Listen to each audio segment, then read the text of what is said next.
ఇప్పుడు నోటీసులు ఇచ్చారు కదా, అంటే రోడ్డు విస్తీరణ కోసమని. అది ఎప్పటి నుంచి ప్రారంభిస్తారు, ఏంటి అసలు? అది అంటే రోడ్డు విస్తరణ కార్యక్రమము జిల్లా మొత్తం కూడాను కలెక్టర్ గారి యొక్క ఆదేశాలు, అలాగే ప్రభుత్వం వారి యొక్క ఆదేశాలు ఉందని చెప్పి కలెక్టర్ గారు మాకు తెలియజేయడం జరిగింది. దాన్ని ఉద్దేశించి ఆ కార్యక్రమం చేపట్టడానికి ముందుగా మేము 7 నోటీసులు కూడా ఇచ్చాము. ఆ తర్వాత తదుపరి 6 నోటీసులు కూడా ఇచ్చాము. దానికి కొంత టైం అనేది ఇవ్వడం జరుగుతుంది. ఇప్పుడు విస్తరణలో భాగంగా ముఖ్యంగా ఆర్ఎండ్బికి సంబంధించి రోడ్డుకు ఇరువైపులో ఉన్నటువంటి షాపులు కానీ లేకపోతే అక్రమ కట్టడాలు కానీ అవి తొలగించడానికి, అలాగే గ్రామకేంద్రం భూమిలో ఉన్నటువంటి స్థలాల్లో కూడా ఉన్నటువంటి షాపులు కానీ హౌస్లు కానీ ఇవి కూడాను తీసేయాలని చెప్పేసి కలెక్టర్ గారి యొక్క ఆదేశాలు ఉన్నాయి. దాంట్లో భాగంగానే ఈ 6 నోటీసులు అనేది మేము ఇవ్వడం జరిగింది.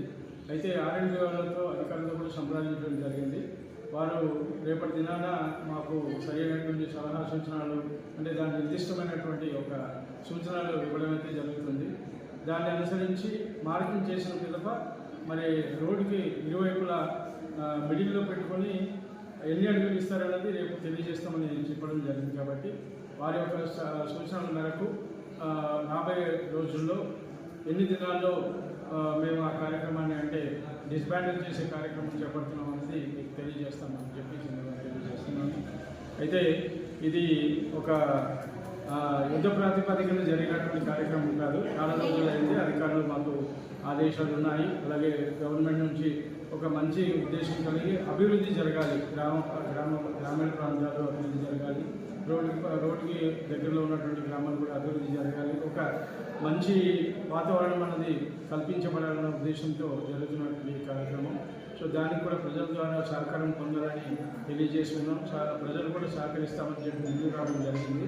సో దాన్ని బట్టి మేము ఈ కార్యక్రమాన్ని ముందుకు తీసుకెళ్ళడానికి ప్రయత్నం చేస్తున్నామని చెప్పి కొంతమంది తెలియజేస్తాం. సార్, గతంలో కూడా నోటీసులు ఇచ్చారు, చేస్తామన్నారు, చేయలేదు. మరి ఈసారి అవుతుందా లేదా? అవుతుంది. ఈసారి అంటే గతంలో ఇచ్చాము, కొంత అధికారుల దగ్గరికి వెళ్ళి వీరి యొక్క విన్నపాలు విన్నవించుకోవడం ద్వారా కొంత జాప్యం జరిగింది. కానీ అటువంటిది ఏమీ లేకుండా ఖచ్చితంగా చేయాల్సిందే ఏమైనా ఉన్నాయి అంటే ఖచ్చితంగా చేయండి అని చెప్పి జిల్లా అధికారుల యొక్క ఆదేశాలు ఉన్నాయి. కాబట్టి దాన్ని ఉద్దేశించి దాన్ని అనుసరించి మేము ముందుకు వెళ్ళడానికి ప్రయత్నం చేస్తున్నాము. అదైతే ఆపే సూచనలు లేవు. ఎట్టి పరిస్థితుల్లో కొత్త గొప్ప అంటే 1-2 దినాలు అంటే ఆలస్యమైనప్పటికీ కానీ ఖచ్చితంగా జరిగి తీరుతున్నది తెలియజేస్తున్నాను.